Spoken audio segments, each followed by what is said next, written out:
tindahan ng mga ilaw guys. At siguro samantalahin na natin, interviewin natin yung may-ari nito, si Boss Ralph. Ayan, pasok tayo. Ayun. Hi bro. Morning. Yan, nandiyan si Boss Ralph na. Sige. Yan. Dito yung kanyang opisina. Hi bro. Uy. Yes. Dito si Boss Ralph. Boss Yan. Gerald, magandang hapon na, tanghali. Hapon na. Yes. Boss Ralph. Yan, may Hello. pagkakataon na ma-interview natin ngayon. Ayun, grabe oh. Special naman to. Si Boss Gerald pa. Yeah. Ay, Hello. Guys, si Boss Ralph, magkasama kami sa church. And isa sa mga masasabi kong successful din yung kanyang business.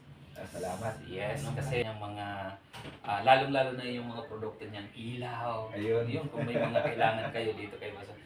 Boss Ralph, okay lang ba na magkaroon ako ng katanungan sa iyo? Kung babaan, para naman dun sa 11,000 natin ng mga nanonood dyan sa ating dami. FB Live, no? Yes. Magkaroon lang sila ng idea. Boss Ralph, ang isang tanong ko lang, no? Kailan ka nagsimula nitong tindahan mo na Foxlight. Ayun. So, basically, simula bago pa dumating yung pandemic. O, eksaktong 2020. Taghirap yun Oo. So, March of 2020, na-register namin yung pangalan ng kumpanya sa SEC.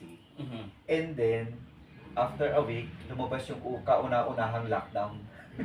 Oh, parang ang hirap magsimula ng So, paano nga naman kami makakapagsimula? No? Mm. Tapos nagkaroon pa ng mga multiple lockdown after that. Kaya sadyang very challenging yung pagsisimula ng kumpanya.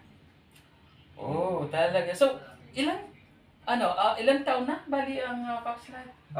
Thankfully and gratefully, maglilimang taon na.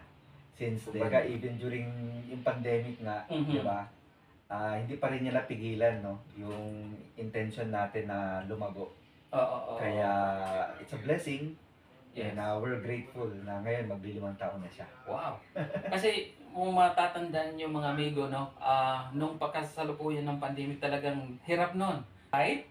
No, kahit hirap at mamaya makikita natin kung ano yung mga paninda niya. Grabe. So 5 taon nagsimula nung pandemic. Bakit ito ang napili mong negosyo? Ayun. So magandang tanong. Yes. Basically, dati na rin kasi akong ahente ng mga ilaw.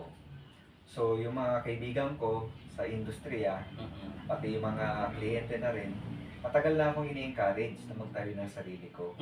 Ang problema, kapital. Yes. Hindi naman yung normal, di ba, na minsan kulang ka ng kapital kaya hindi ka makapagsimula. Pero napag-isip-isip namin na nandito na yung skill ko, nandito na rin naman yung mga kaibigan na willing magsuporta. Kahit siguro sa maliit na halaga, baka pwede natin masimula. Yes, So, yes. kaya pinagsapalaran na lang din namin. At yun na nga, binuo namin at sinimulan na rin namin. Ayun. Grabe.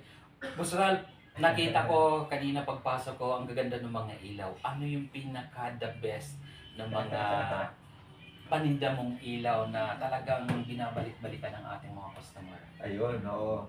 So, sa lahat naman ng klase ng ilaw, sadyang importante siya sa lahat eh. Kumbaga, walang may bahay na hindi mo kailangan ng ilaw. So, cover natin ang lahat. Industrial, commercial, and residential mga klase ng ilaw. So, pinoprovide natin yan. At syempre, meron din tayong mga smart home na mga devices. Katulad halimbawa ng ganito, i-demo ko na lang. Yes. Hey Google, turn off backlight. Wow! Di ba guys? Oh, nakita niyo yan? Hey Google, turn on backlight. Yan. So, yung mga ganong device, meron din tayo. So, basically, lahat ng klase ng ilaw na requirements na sa bahay ninyo, sa mga opisina ninyo, pinaprovide natin. Kumplito si Foxlight dito, mga amigo. So, dito yan. Pwede natin puntahan. Siguro, Boss Ralph, no, sa mga kaibigan natin na gustong magtayo ng negosyo, may kapital, pero natatakot.